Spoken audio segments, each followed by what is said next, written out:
All right, what's going on YouTube, man? Welcome back to another video with TC. Now today I got some very basic and simple information for you, bro. And this will save you a lot of time when dealing with these women in relationships. Now I'm gonna get right to it. This is the biggest question that you need to ask a woman, and you need to be educated on if she doesn't know, because a lot of women don't know, right?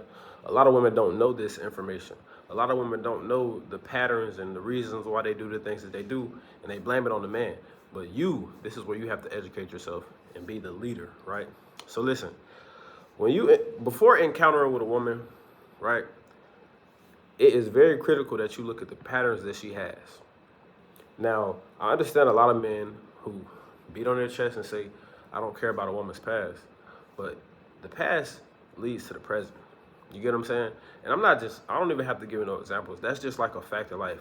Your past actions can dictate your present. You get what I'm saying? So realistically, bro, look at that woman's patterns. There's nothing wrong. Yeah, you might be that guy. She might let you hit the first night, but there's nothing wrong with vetting a woman out for like 3 weeks before you even engage with her or see her in person, so you can really see her patterns, right?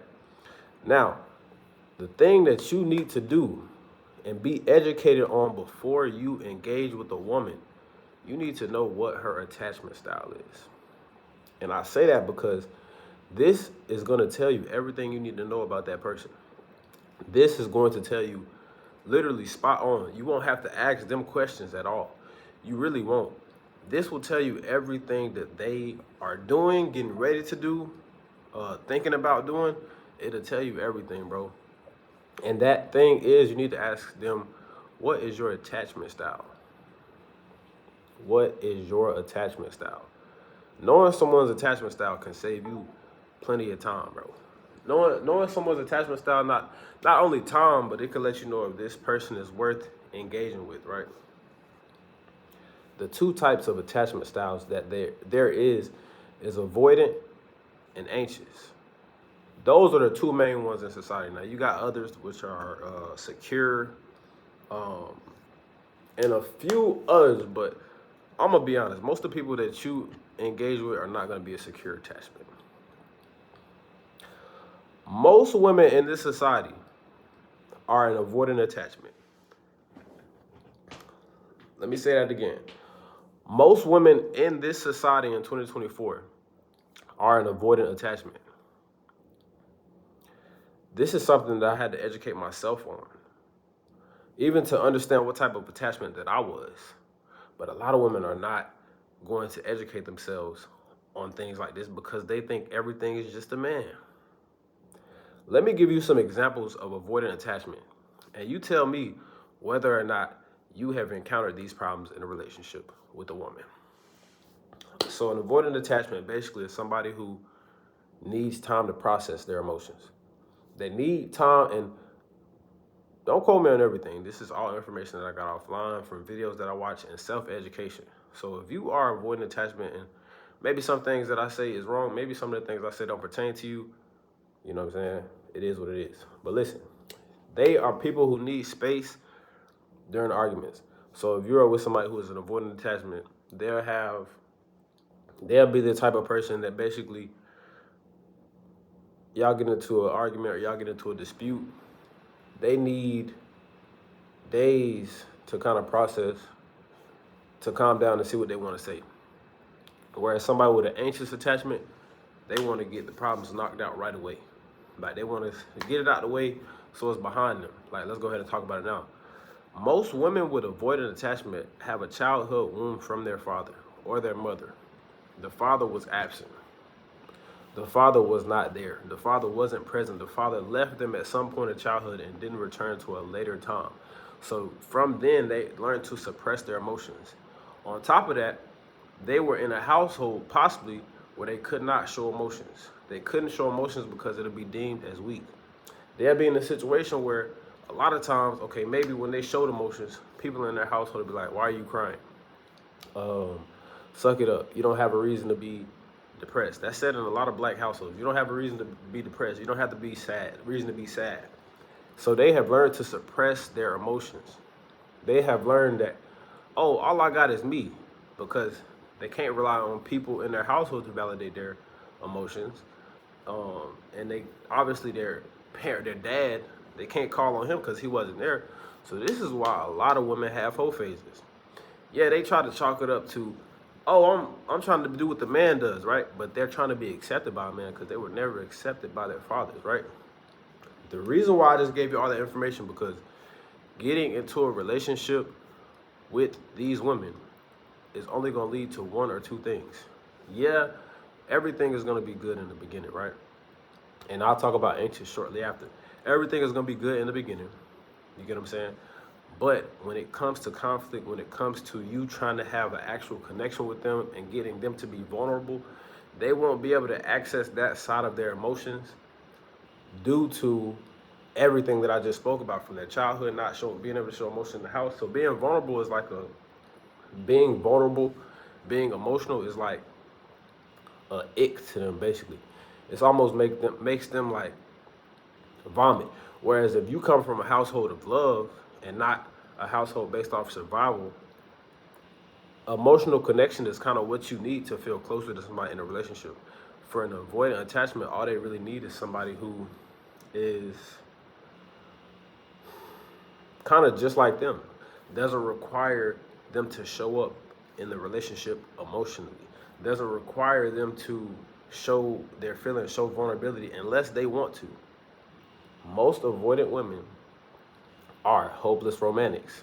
They love love. You don't know how many women I've encountered that say, I love love. They love to watch all these TV shows, but the reason why they can't find love is because they don't like vulnerability.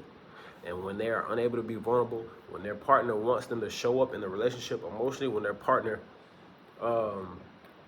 needs them in the relationship, when their partner shows their feelings, right?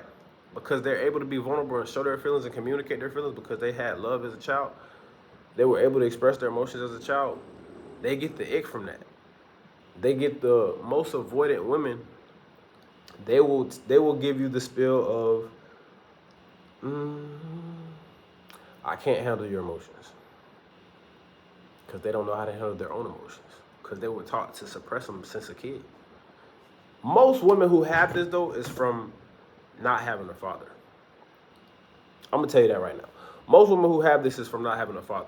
And that's like 70, 80% of women in 2024. Yes, 100%. 70 to 80% women in 2024 didn't have their fathers. That goes for African American, Caucasian, Asian. Most of them didn't have their fathers. So most of them are avoidant attachment and don't even know it. They think it's all the man's fault why they can't be vulnerable. Oh, it's just you argue too much. No, the reason why a lot of people, because they say avoidant and anxious are always the ones that be in relationships with each other because it's highs and lows. Highs and lows. And this avoidance are very close to narcissists. And you would think, okay, this is a narcissist. Most times it's not, though. It's just that they're an avoidant attachment. They don't know how to process or show their emotions. This is most women in 2024. And a lot of men, which women claim, oh, you just hate your mom. A lot of men that actually have good relationships with their mother. They know how to show their feelings. They know how to be vulnerable. They had a two-parent household. They're able to communicate how they feel. They're able to communicate effectively with other people outside of, crazy stuff. A lot of men are able to do that. But the reason why it's not working out is because a lot of these women are avoidant attachment.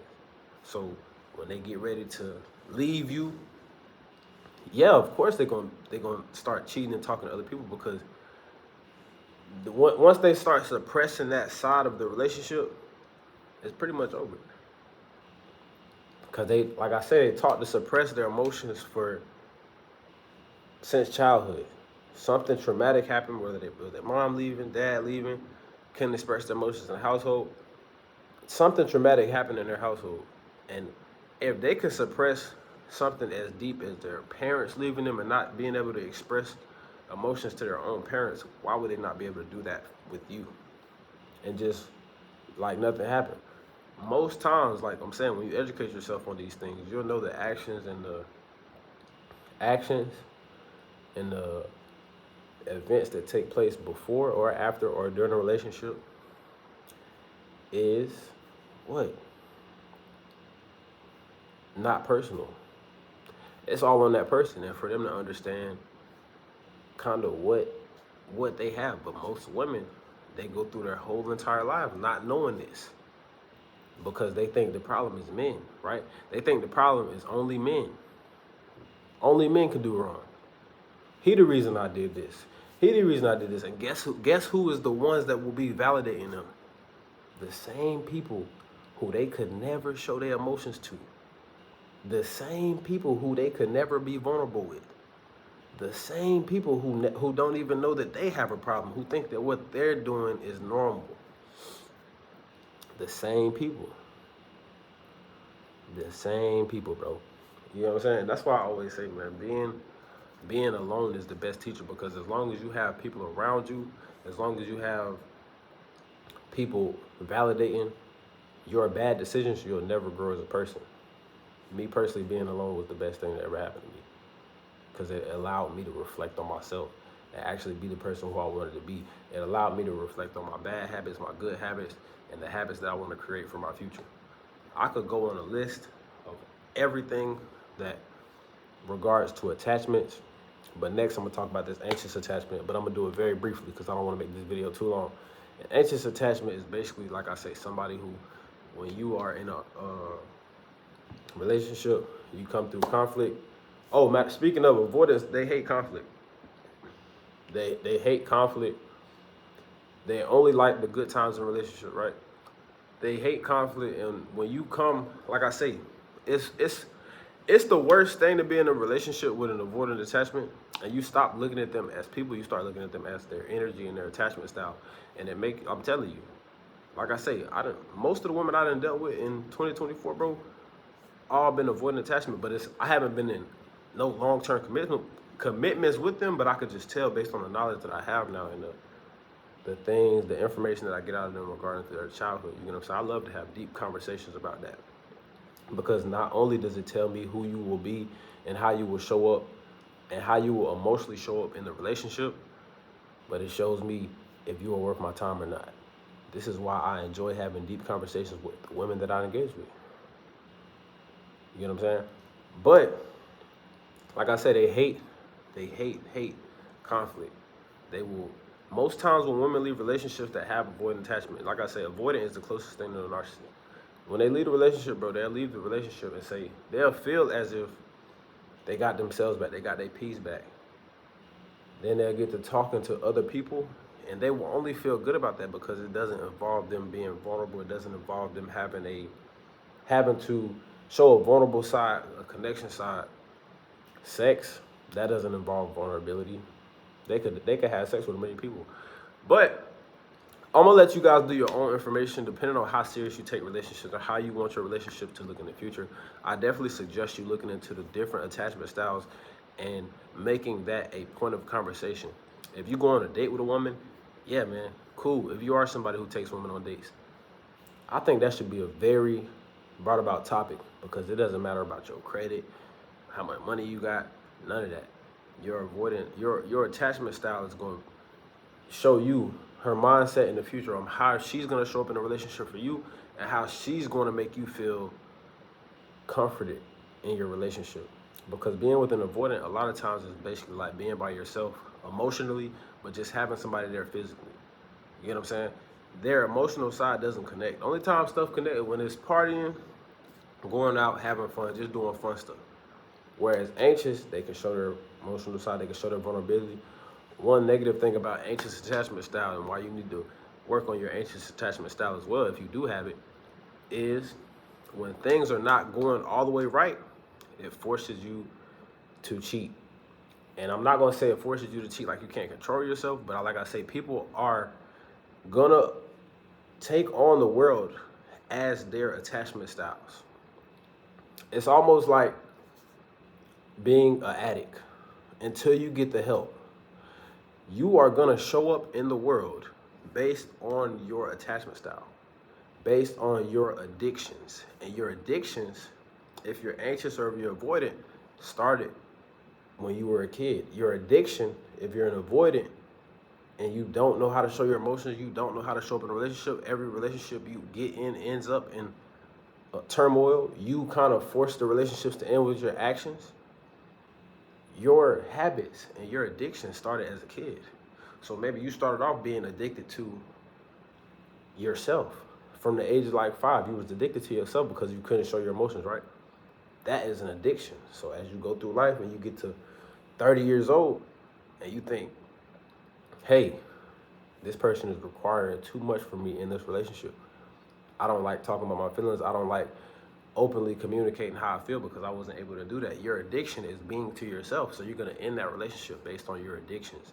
Same with anxious. But what I suggest you guys do, like I said, if you take relationships serious and you really want a relationship, whether male or female, I suggest you get some very good history and take a deep dive into attachment styles and the attachment theory. You can learn a lot about it and learn a lot about yourself, and you can also help yourself in the future. And it'll also help you be a better parent. If you got kids, it'll let you know how you're treating your kids. It'll let you know how you don't want to treat your kids. Because a lot of times, habits that you get from your parents, they didn't educate themselves on this, and this goes into breaking generational curses. Habits that you receive from your parents, a lot of times, can be based on their attachment style, and then it's just a generational curse. But you can break that if you do what I'm telling you to do. But that's the end of this video, man. Make sure I like, share, comment, subscribe. Click that notification bell so you know my next video will be dropping on the channel, and we're gonna be gone, man.